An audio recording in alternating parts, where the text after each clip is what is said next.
بأول مرة وقعت عليه عيوني تاليا أحسست فيه. السلام علیکم ورحمت الله وبرکاتو. ښه راغلاست د تفسیر 12م درس ته. نن د الله جل جلاله په مرسته خپل درس ته دوام ورکوي او نوي آیتونه به تفسیر کړو. زموږ د نن ورځ درس د سورت بقره اویم آیت نه تر 83 آیت پورې ده. اعوذ بالله من الشیطان الرجیم. بسم الله الرحمن الرحیم. اولا یعلمون ای نه پوهیږي دوی دي ان الله چې بېشکه الله جل جلاله یعلم پوهیږي، یعنې معلوم ده الله ته ما هغه څه چې یسرونه پټوي دوی دي وما او هغه څه چې یعلنون ښکاره کوي دوی دي. یعنې دغه یهودیان د ده نه خبر نه دي چې الله جل جلاله د دوی د ټولو عملونه باخبره ده. یعنې هغه څه چې دوی دې پټوي او هغه څه چې دوی دې ښکاره کوي د ده نه هم الله جل جلاله باخبر ده.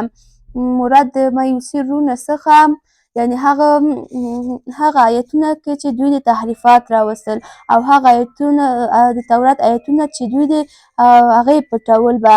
وما یعلنون او مراد د یعلنون څخه د تورات هغه آیتونه دي چې په هغه کې تحریفات نه ول دوی د هغه کې تحریفات نه ول راوستي.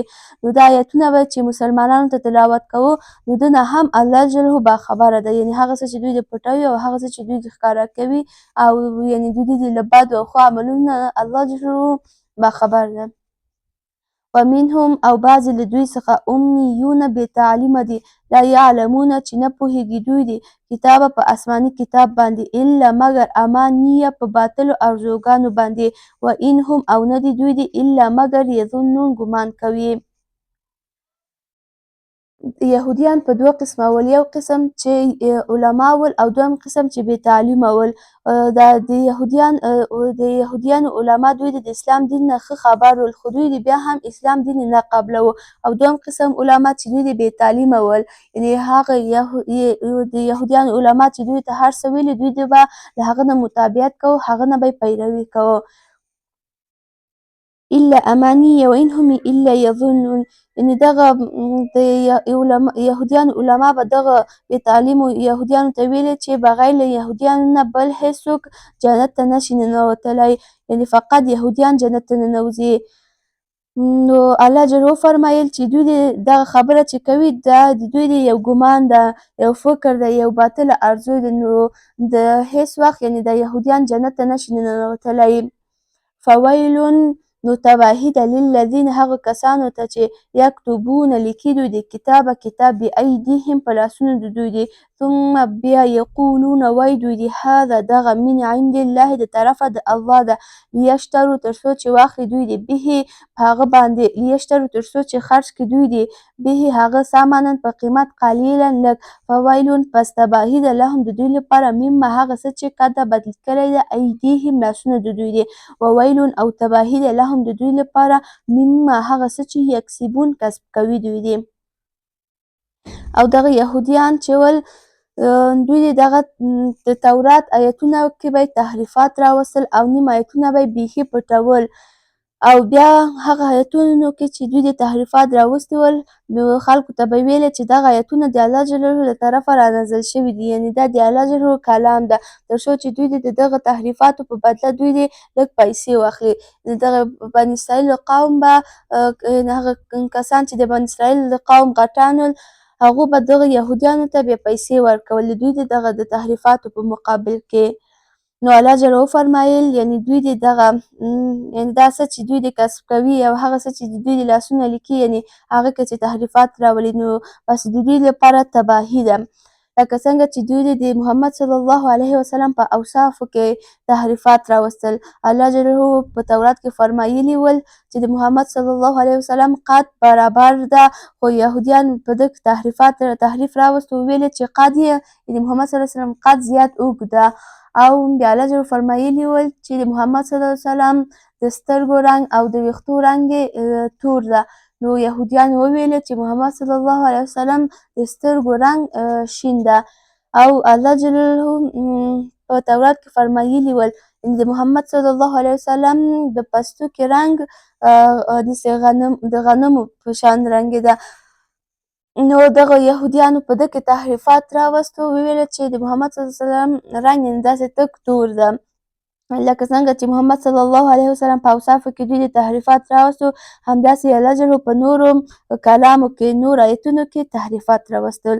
وقالو او وایي دغه یهودیان یعنې بني اسرائیل لن هېڅ وخت تمسنه نه مسه کوي موږ یعنې نه رسیږي موږ ته نارو اور الا مګر ایامم ورځې معدوده شمیرل شوي. قل ووایه ای محمد صلی الله علیه وسلم دوی ته اتخذتم آیا اخیستې ده تاسو عند الله د الله څخه عهدا وعده فلن یخلف الله نو هیڅ وخت مخالفت نه کوي الله عهده پر وعده د هغه ام تقولون او یا وایي تاسو علی الله پر الله باندې ما هغه څه چې لا تعلمون نه پوهیږئ تاسو.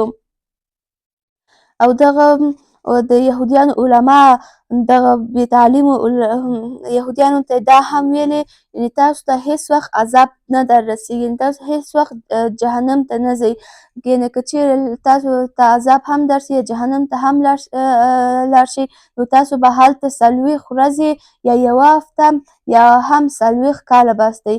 40 ورځې د دغه په خاطر ځکه چې تاسو 40 ورځې دغه د خصوصي عبادت هم وکړو او یا هم 40 کاله به تاسو د جهنم په عذاب تاسو ته درکول کېږي، جهنم په اور کې به سوځئ، نو بعد له دغه نه به تاسو جنت ته ننوځئ.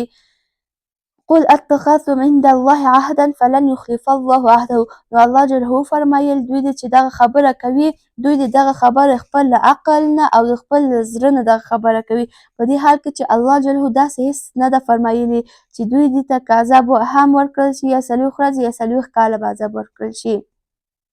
نو یعنې دغه خبره چې دوی دې کوي دغه خبره دوی دې خپل ذهن او د خپل زړه نه کوي.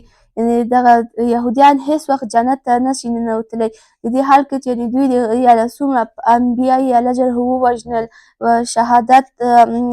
شهادت ته یې ورسول او الله جل په آیتونو کې تحریفات راوستل نو دوی دې چې دغه کارونه کوي نو دوی دې به څنګه جنت ته ننوځي او وایي چې موږ ته عذاب نه راکول کېږي نو دوی ته به څنګه عذاب ورنه کړل شي. بله بلکې من چا چې کسبه کسب کو سیئة بدي و احاطت او احاطه کو به هغه خطیئته خطاګانې د هغه فاولئک پس دغه کسان اصحاب النار صاحبان د اور دي هم دوی دي فیها په هغه کې خالدون چې همیشه به وي. د ګناه احاطه د دغه په معنا یعنې د انسان هم ظاهر او هم باطن یې له ګناه نه ډک شي یعنې ټول یعنې هم ظاهر او باطن یې په ګناه تک تور شي یعنې ذره هم ځای د ګناه نه خالي نه وي. نو الله جل د دوی دې په ځواب کې وفرمایل یعنې دوی دې چې ویلې موږ ته عذاب نه راکول کېږي که چیرې عذاب هم راشي یا راکړل شي یا 40 ورځې یا هم 40 کاله موږ ته عذاب راکول کېږي. نو الله جل وفرمایل یعنې هغه کسان چې هم ظاهر او هم باطن یې ګناه احاطه کړی ده نو دغه کسان به څنګه جنت ته داخله شي او دوی ته به عذاب ورکړل نه شي. دغه کسان به همیشه په جهنم په اور کې به دوی دې سوځي او دوی ته به سخت عذابونه ورکول کېږي او دوی د ذره نیک عمل هم نه لري چې دوی د دغه نیک عمل په واسطه دوی د جنت ته ننوځي. والذین او هغه کسان چې آمنو ایمان یې راوړی ده وعملو او کوي دوی د صالحات نیک عملونه اولئک دغه کسان اصحاب الجنت صاحبان د جنت دي هم دوی د فیها په هغه کې خالدون همیشه به وي یعنې هغه کسان جنت ته ننوځي چې دوی د په الله باندې ایمان راوړی ده د الله په انبیاو د الله جل په کتابو باندې او د الله جل احکام قبلوي په هغه باندې عمل کوي او دوی د ښه عملونه کوي نو اصل کې دغه کسان جنت ته ننوځي او دوی دې به همیشه جنت کې وي. وإذ او کله چې اخذنا واخیستو مونږه میثاق کلکه وعده بني اسرائیل د بني اسرائیلو لا تعبدون چې عبادت مه کوئ تاسو الا مګر الله د الله وبالوالدین او د مور و پلار سره احسانا نیکي کوئ وذي القربه او د خپلوانو سره والیتامه او د یتیمانو سره والمساکین او د مسکینانو سره وقولو او وایي للناس خلکو ته حسنا ښه خبره واقیمو او قایم وساتئ تاسو صلات مونځ وآتو او ورکړئ تاسو زکات ثم بیا تولیتو مخ وګرځوه تاسو الا مګر قلیلا ډېر لږ منکم د ستاسو څخه وانتم او تاسو معرضون همیشه مخ ګرځوونکي یاستئ.